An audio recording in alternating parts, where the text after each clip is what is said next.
The serious risk of credit card fraud. We hate the word fraud, Susan. Yeah. It's a horrible word. Ooh, my stomach turns. Especially when you're using your card or if you're receiving a card as a small business. Now, we sometimes take that for granted because it happens until there's a situation where there's a breach. And to help us navigate all things sort of merchant services and credit card, we have Dan Arndt with CardConnect Paradise in studio. Dan, welcome into the studio. Well, thanks, Frank. Thanks for having me on. I really appreciate it. Yeah, no, it's thank you for joining us. I know things are busy out there. Small business seems to be still thriving, despite what we hear on the news. And a part of that, Dan, is we've got to process payments. Not many of us are just taking cash, although we'd like to. Tell us let's get right to the fees. We talked earlier about how some newer small businesses may just be confused about, we see such a variable in rates for these fees to be able to take these credit cards in a small business. What are those fees for? And navigate through that if you can. Sure, Frank. Absolutely. It's a good question. Shop owners who I primarily deal with, they usually come in a couple flavors. One would be they hate the fees. Like they look at it at the end of the year and I had $20,000 in fees, and they're pretty upset about that. And then others see it. The other side would be, hey, it's just a cost of doing business. And if you thought about it, how much business could you do if you did not take credit cards? If you just took cash, it probably. So it's a necessary evil. We've got to do it. Yeah, it'd be pretty slow. I guarantee you. No one has any money. That's the problem. Well, I also a lot of people don't carry cash. They just won't carry cash. Yeah, and you don't plan on your car breaking down and having a high bill. But the fees are very complex, and we're in the processing side, so we don't issue credit cards, and the issuers really determine the fees. So there's something called interchange, and that's the wholesale cost, and we're a wholesale provider, so we sell at wholesale. We put a small markup on there, but and that's to keep us. I mean, everyone has to make a profit. We understand that. Most people understand that within reason. Sometimes that is way out of line. And I guess that could be debatable. But part of what we're paying for is a fee for a secure transaction. If someone to come into my garage, Bree, you come in and it's it was a big ticket. It was $5,000. You're redoing the whole truck. And for some reason, something goes awry with that. Part of that fee is to ensure that I, as small business, I'm not collapsed in this debt if there's something wrong with that transaction. That's part of the security of it. Absolutely. Security has just gone off the scale. It's crazy how much fraud there's going on, the amount of losses, and it's now entering small business territory. You heard of the Home Depots and those types of businesses getting breached. Mm-hmm. But now even smaller businesses, as those guys ramp up their security, it's coming more and more down to a lower level. But, the fees also include security, making sure that issuing those chip cards, changing everyone's Stripe card to a chip card, enormous amount of money spent to do that. And then there's the cost of a customer service department, the cost of just doing transactions. Yeah. It's very, very expensive. The data centers, First Data, who we represent, has 5 centers across the U.S. So you could get hit with a tsunami like they did in Japan and Fukushima. It could take out a processing center. It would seamlessly go to one of the other 4 that are still left, and your processing would be uninterrupted. That's not cheap. Let's get right to it. We talked about these skimming devices. I know if I've got you and your team, I have got a question. I'm going to have it answered. One of my questions would be, if I have a multi-store operation, I trust my team. I love on my customers that come in. How do I know if I've got somebody that gave me this parasitic skimming device? Could you talk on that? How can folks avoid that? What do they look for? Yeah, so skimming is when the thieves actually put a device that will scan the card and get the card number off of it, and they're able to steal credit card numbers that way. There's a number of ways they do it. They can swap out your device completely, and it'll look exactly the same to you. So you might want to take a look underneath and look at your device, get the serial number off of it, and maybe check it periodically, make sure that that's the same. A little tougher to determine is tampering, where they actually break into the device, and also they can just change a cord out and they could skim off of that. So the cord, so for the consumer, how about this? If they know they frequent a specific place, I'm not saying we need to be paranoid, but if you see a change, like I know they didn't have that big wonky looking cord, you're saying the cord is really a key factor. Susie, have you seen that? But in all those examples that you just gave, that sounds physically like somebody has to come into your shop and do a swap. Well, what if you have an employer? Right. So then Or that's where I was employee, I going. should So say. now it goes down to the, your employees, because it could be like an inside job. Have right? you seen that? Have you seen that, Dan? Is that kind of where in a small business you would think that would be where that, because you're not going to have a stranger come in and just behind your back. I mean, unless you're a big, I don't know, department store, maybe that's done. I'm not really sure if it's an inside job or someone coming from the outside. It does occur. It's something to be aware of. Absolutely. So we're looking at cord, and the entire device, a cord.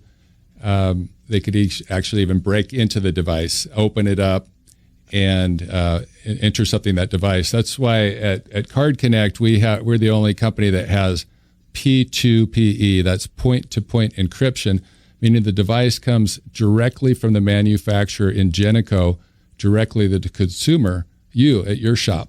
So we can't inventory them. We wish we could, because we'd love to program them, be able to just shoot them out to you. We're not allowed to inventory those devices. So that's part of security, encryption. Someone could, because you may have somebody. They could be tampered with otherwise. Gotcha. Yep. And I do remember, like, when we had to replace, when machine went down, we tried to use another cord. It wouldn't work. Oh. Another cord from another unit would not work. And so I see what you're saying. Well, but I think more like hacking. They can hack the machine, right? Yeah. From a distance? So hacking's breaking into your network, and there's where you're getting into your firewalls, your antivirus, your Windows updates, all of those things. If you don't keep those up to date, you can be hacked, you can be breached. And if there's credit card numbers on your network, they can get to them. Talk to us about this. We heard at Target, we're not picking on Target, at Home Depot's another one.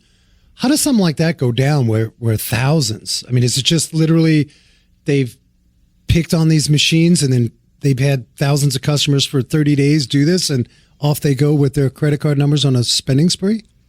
Yeah, I'm sure it's, they don't really tell you because they don't want that to get out there and other copycat people.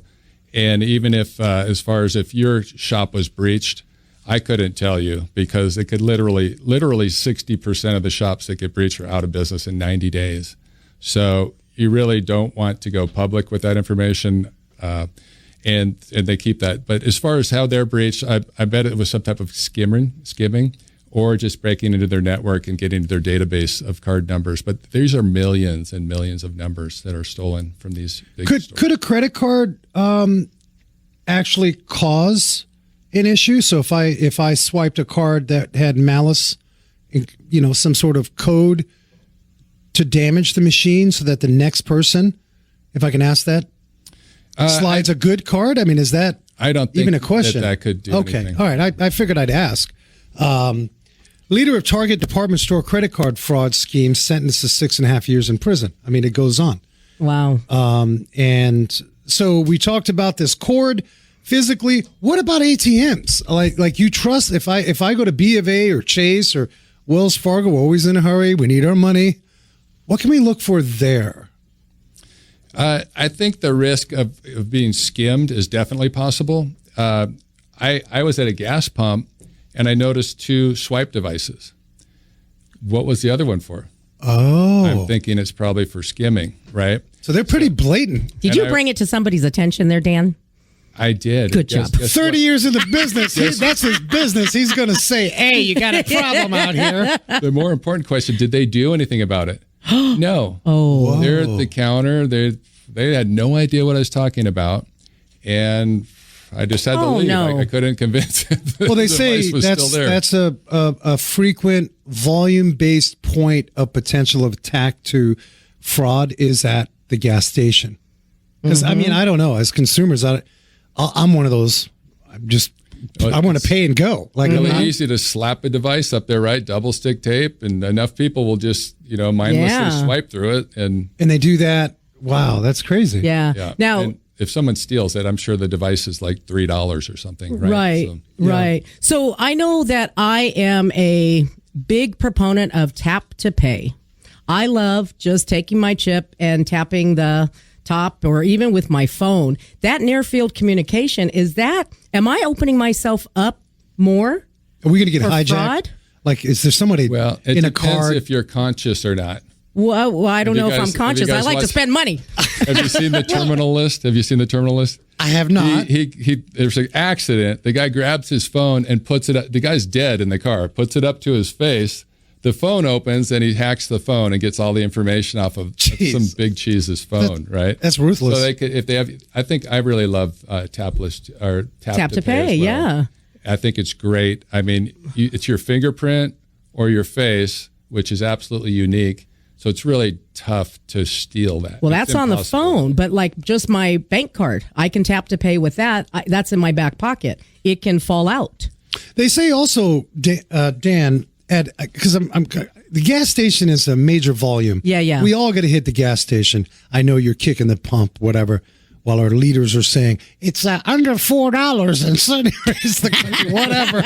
It's still expensive, but the gas station is where we need to pay attention, and if anything, that's like where you want to be aware with these skimming devices. But I just lost my train of thought. I had a point on that. Tap to pay is one thing. That's secure. I read that. But let's back up on tap to pay. Yeah. So no, when you tap your card, no. It's not more secure. Did you sign anything? No. Did you use a fingerprint? No. Did you use your face? No. So why is that secure? Could Frank use your card? Yeah, that's what I'm saying. Could the criminal down the street? Heck yeah. Yeah, no, that's not good. So as a merchant, I don't know why our industry is like, get the device out there to the client where you can't even see the card. Personally, I want to examine that card. I want it in my hot little hand. I don't want a device out there where they can use the machine without me seeing the card. I want to examine the card, examine the features, make sure the security features are there and that this is a valid card. And even if you're doing a $5,000 transmission and you don't know this guy, get his driver's license. Check the signature. If the guy uses his wife's card and she disputes it, guess what? You lose. So merchants are so loose with their cards acceptance policies. We have a PowerPoint that'll show you 20 minutes how to get everyone up to speed, how to examine cards and be safe. It's overwhelming. Okay. My point, which I was just kind of Do you remember? I did. I read somewhere, Dan, before we cut to break real quick, I read somewhere that you're best not using your PIN and just running it as a credit card because they have less information if they're not trying to get your PIN. Or is that backwards? What's the best way to use my plastic at a gas station? It's more secure to use your PIN. Yes. I used to work for a bank, and I was just going to say that. When you use your PIN, it's a personal identification number. Only you would have it. When you see a run of charges without a PIN, that's when fraud comes in. Or that's when the fraud, they'll notify you that there might be some potential fraud. And that makes sense because I know merchant fees are less when we take a debit with a PIN because is it less risk? Is that kind of the equation? Or no, it's a debit is a cash. Cash. It's not credit. Makes sense. So with the credit card, it's credit. They're going to charge more to issue credit. It's expensive to give credit. I mean, they're giving credit to everybody. It's risk. Everything is risk. They have risk. If you're just joining us, we got Dan Arndt, CardConnect Paradise. I want you guys to get on to www.charge/it/now dash. Sorry about that. Get on to WrenchNation. You'll be able to see Dan's link there. And I'm sorry, I always confuse that, but you will find CardConnect Paradise all over. We're going to dive in deeper to merchant fees and some of these fraudulent scheming going on with these thieves, how you can sort of prepare yourself so you're not scammed. Stay tuned, WrenchNation. 52% of the population, family, are women. We love you, ladies, but less than 3% of you women are professional technicians. Our charity partner, Tech Force Foundation, believes if we want to solve this little technician shortage, we need to start talking to 52% of these ladies out in the population. Head on over. If you feel like you can tinker with the best of them, head on over to techforce.org. The new gasoline direct injection engines, also known as GDI, are the hottest new improvement to horsepower and fuel efficiency in this century. Service professionals agree that GDI's unique power requires unique GDI maintenance.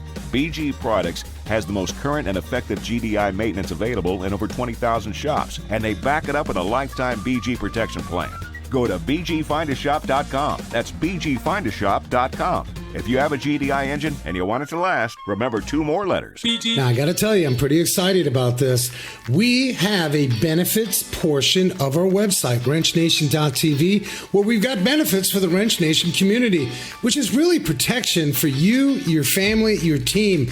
Your culture is important. Your team environment is important. So we're going to make it real easy for you to shop for healthcare, life insurance, device insurance, even pet insurance. I'm excited to share with you the benefits for the Wrench Nation community. Get on to WrenchNation.tv. We've made it real easy and simple. Your small business team deserve no less. Get on to WrenchNation.tv, check out the benefits page, and check out health insurance, life insurance, car rental, condo, and home insurance. You name it, we've got your benefits covered. Get WrenchBenefits.com or WrenchNation.tv.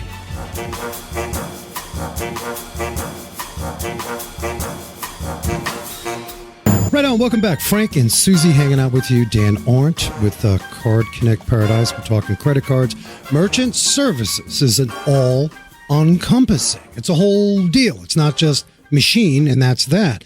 It describes the hardware, software, and financial services needed for a business to successfully and safely accept those cards. So if you're a small business, check out the team at CardConnect Paradise. For more details, visit www.charge-it. Dan, I'm going to have you help me with that. Charge-it.com. CardConnect Paradise all over the internet. Sorry, it's a mental block. Does it ever happen to you, Susie, once? Of course. Like that, totally, it's not flushing. It's done. But we are talking credit cards, which we want to take a little more serious, especially if you are the small business, whether you're an automotive service operator in a garage or selling flowers on the corner, or a big institution, is something that we need to be aware of. Hardware is a big deal. Could I buy cheap hardware, and could there be risk, or is there a standard, if I can ask that? Well, we don't sell a hardware. We don't make any profit on that. We wholesale it out, so we don't care what you use. If you want to use your machine, if you find something at Goodwill, I don't recommend that though, because there's lots of advantages to using our special card point equipment. Again, we mentioned earlier P2PE, point-to-point encryption.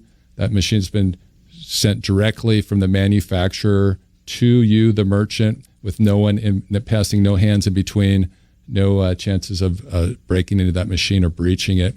But the equipment, you could use whatever you'd like to. Although I did get Tony's Auto Center when Wells Fargo, Tony kind of said, no, we don't want it. And Wells Fargo. Is that Tony Guido out there on Dan on Guido, 16th Street? Tony's Auto, Dan Guido. Yeah, we confuse them all the time. Yeah. They're all the Guidos. The Guidos. Don't get on the wrong side of the Guidos. No, get on the wrong, including Catherine Guido. Yeah. Especially, no. Yeah. I didn't say that, Yeah, Catherine. all I right. apologize. We love you, Catherine. But so they wanted $895 for a little credit card machine, which is really typical, actually. And I'm Dan, that's a $200 machine. So he switched right there on the spot. So, if I go Bluetooth, does that make a difference to security? Like, I'm a food truck, and I need to be quick. I need to be out there. I can't be. Does Bluetooth create issues with security, or is that a non-factor? No, I mean, Bluetooth would be like a square swipe device, something like that, which we have. They're not square, but that's how they communicate, and it's not a security issue. Wi-Fi could be an issue, and that's versus Ethernet. Ethernet's always best, but Wi-Fi networks, it depends how secure your network is. If your network's not secure, someone could skim credit card numbers off of your Wi-Fi network very easily. So, yeah, we always try and get people to do Ethernet. but you'd be amazed how many just do Wi-Fi because they don't want to run a cable. You know, it costs $50 to have a guy run a cable. And I could mention some big shops, but I won't. We did it years ago because, and really it was sort of our ignorance on the fact that some of our software wasn't operating properly. We do the digital tablets. The guys are mobile back there, and we were losing packets of data. So the technician would be inspecting something, pictures here and there, and then that data disappeared. Gone. And so the solution, which helped us also with our transactional point, was Cat5 cable. And we invested in that throughout the whole shop, so it's hardwired. Although we do have a second portal for our guests, because you just never know, to separate that. So I think that's a great point on that. I've got to ask you, merchant services and mechanics, I think the dentist, you'd rather go to a dentist than go to a mechanic or deal with, I'm just going to be blunt, some of these merchant companies are ruthless. Absolutely. It's dog eat dog. I mean, I get it. We get upset. We're still getting calls every week. The solicitation calls? I mean, I guess that's a whole nother conversation, but why is the merchant outfit industry gotten such a bad rap? What are they doing wrong? Because I can tell you what mechanics are doing wrong to give us a bad rap. I think there's a long history of overpricing, overcharging, bait and switch. Hey, we're going to beat you by this amount, and 2 months later you're paying twice as much, and you're long contracts. You're in a 5-year contract or a 3-year contract, and you thought you were going to save money, and you're not. And so there's just an incredible amount of mistrust with merchants, and it makes our job really, really difficult. Well, I'm going to be very frank with you listening. I was on the fence for 7 years. We just gave up on merchant services. I was on the fence for a good 7. Dan will tell you 10 years, Frank, because I've been looking. Earned a lot of shoe leather on that one. Yeah.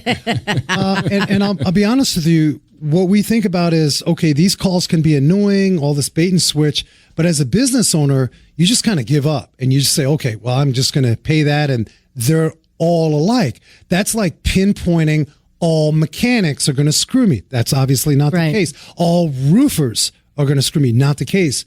And Dan, when you approached us, and I know I think Dan bought us Thanksgiving dinner. He said, let's do something. And I say that jovially. And we finally said, let's just tread the water. And it wasn't so much the drop in rates. It was the personable service.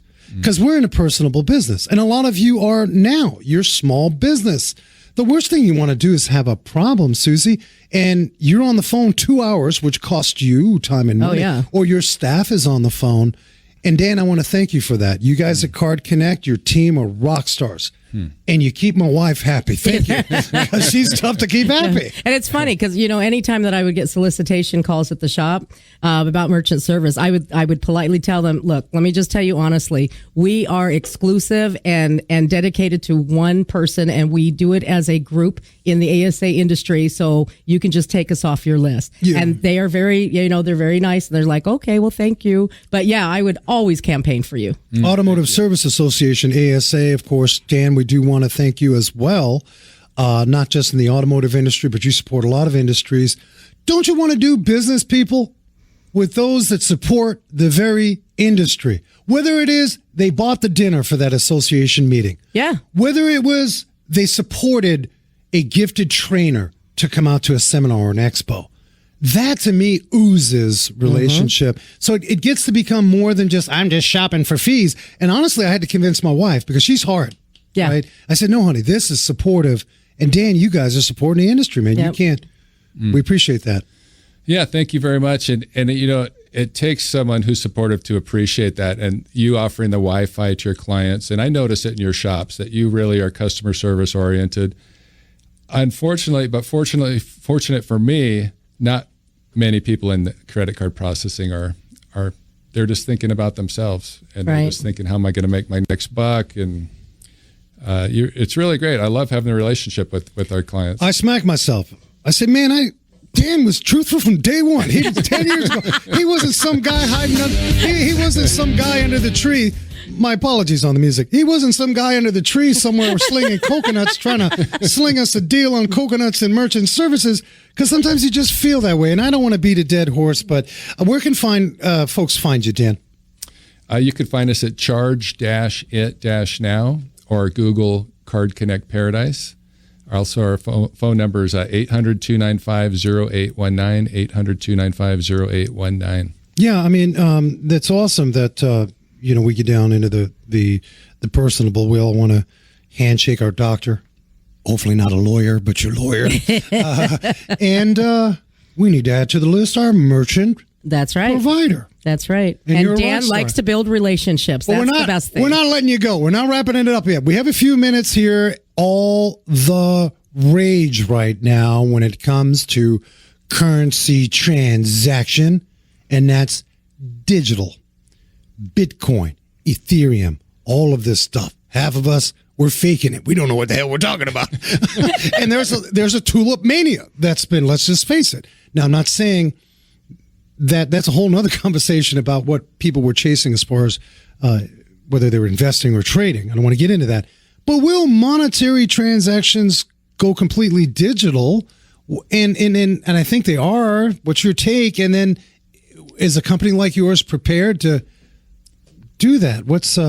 You're talking about Bitcoin? Well, I come in and I have a digital wallet. I mean, we talked about tap to pay. That's cool. But I have a wallet that's digital, and I've got stored currency there. Is there? I'm ignorant on it. I want to just ask: is there a fight back from the traditional banking and merchant industry? Your industry, we don't want to deal with that. We just want to deal with dollar currency and banks. And what do you see the future, if I can ask? Well, the way I see it. And all the currencies, just generically call them Bitcoin. Let's say I know there's Ethereum and all these other kinds, but basically it's created to replace fiat currency, which here in the U.S. is dollars. So that's more like a debit card. Debit card, it comes out of your checking account. It's not a credit line. Now, a credit card's a credit line. So to put a credit card or a credit line on a digital currency, you now lose all the benefits. The benefit is being anonymous, right? The government doesn't know who I am. Nobody knows who I am. I'm anonymous. Well, how are you going to issue credit to no one's issuing credit to someone who's anonymous, right? Even on a blockchain, it's secure, it's yada, yada, but there's the big part, which there's debate on, is the governing body. Mm-hmm. And that's hence why we have, some of you complain about it, but you have federal agencies that kind of make sure that stays safe. We're in the Wild West right now with that, as far as Bitcoin or ETH, Ethereum, in transactions, because we don't know who these people are. Bitcoin's fantastic for your cash. Well, I don't think it's fantastic because it goes up and down too much, and it's too scary for me. Not if you're Mr. Sailor. We're keeping an eye on him. A lot of you. Yeah. Well, anyway, this is not a Bitcoin show, but go ahead. But I don't like government overreach. I'd like to have my privacy. I don't want the government to know every time I write a check for $300 or whatever they were trying to do. So I think it's a great idea. It's fantastic, but I don't see it replacing credit cards because of the first word credit. There's no credit there. And again, most people don't have Bitcoin because they don't have any money, but they can get credit. And so as a merchant, if we stopped issuing credit in this country, we'd be in trouble, correct? Yeah. It's not a cash society. God, I'd love to do a whole show. Yeah, that would be interesting. It's completely not automotive related. No. Maybe. We'll try to figure that out. But it seems like, I guess, post-World War II, somehow, some way, we've developed a system that puts us on credit. And right now, credit... Our grandfathers, you just pay cash, right? Right. That's true. We bartered. Like, I have a horse, you have a chicken, I'll do your roof. Yeah. But no, credit is important, and credit management is important for that. So you also do a lot of training on the topic. What is the biggest factor, whether it's an automotive service center or a small business, where do we get it wrong? What can we do, like right now, to help reduce any sort of potential fraud? What are we not doing right, Dan? Well, as far as breaches, actually the number one breach is people. My mother-in-law moved in with us 2017. We moved her in, and she had $1,000 and then $10,000 wired from her checking account. She thought she was talking to Wells Fargo. Uh-oh. I get on the phone. This guy's convincing. I mean, I'm ready to cuss him out. I'm like, geez, 1/10 of me is like, this guy is legit, but I knew he wasn't. He had convinced her to give her, tell me the text you just got. What's the number you have? Defeating two-factor authentication. That is where they text your phone. So I'm going to text you something here. Hey, tell me the number. She gave it to him. Oh, that's it. And two factors violated. Yeah. And I don't know if you remember, the Democratic National Convention was hacked. Mm-hmm. One of the members gave the password out. So at your shops, be careful who has your passwords, and be careful because whoever they're talking to on the phone can be very convincing. And that's probably the number one way these breaches occur is through human error. We trust people. You don't trust your credit card guy.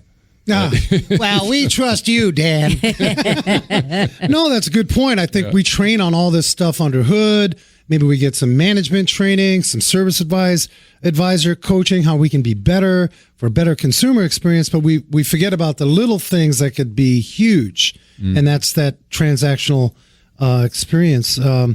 Susie, over your years, have you experienced anything odd before we wrap it up when taking a credit card that you can remember? Dan brought up a good point where he wants to physically see the card. And remember, a lot of people would write on the back instead of a signature, CID, right? CID, just check my identification, make sure I'm the person using the card. But when tap to pay kind of came in, that went out the window.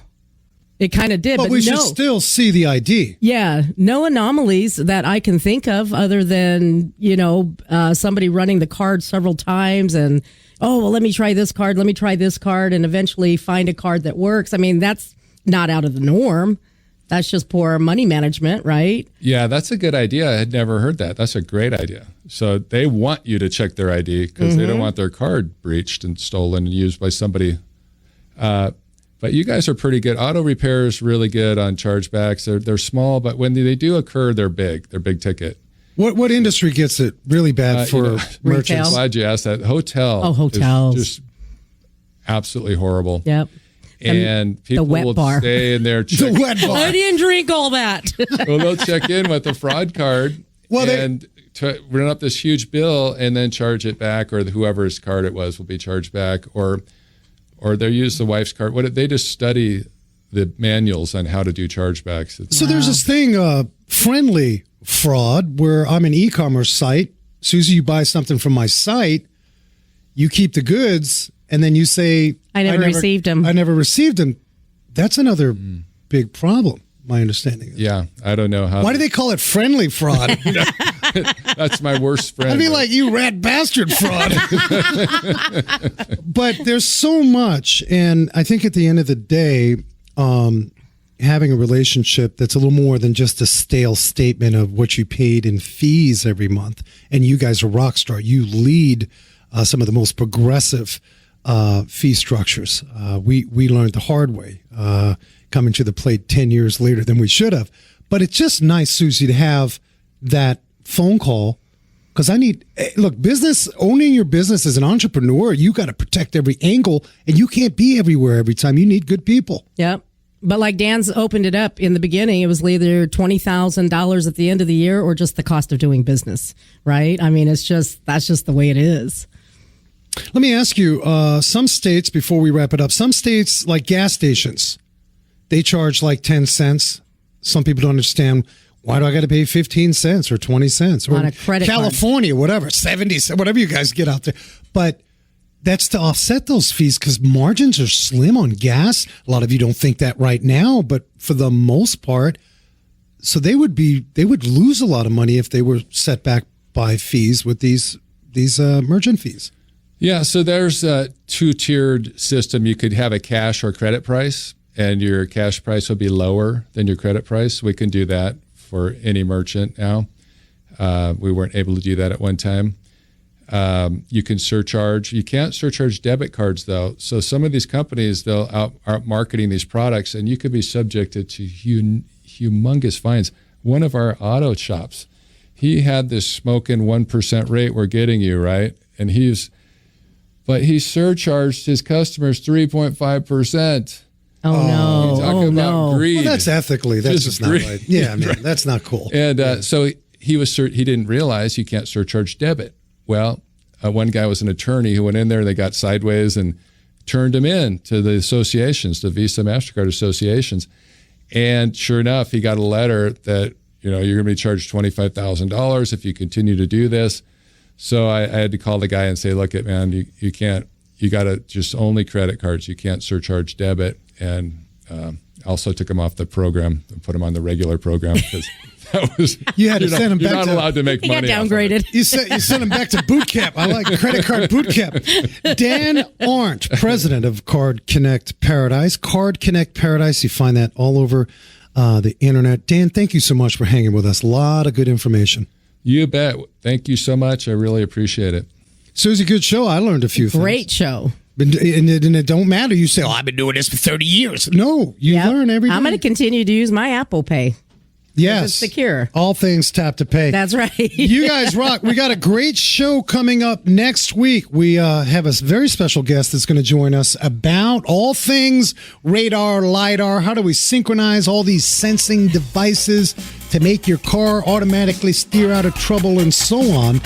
That's next week. That'll be a very fascinating show. I'm That'll be looking forward cool. to that. As I tell you guys every week, be safe, hug each other, and never forget to hug a mechanic.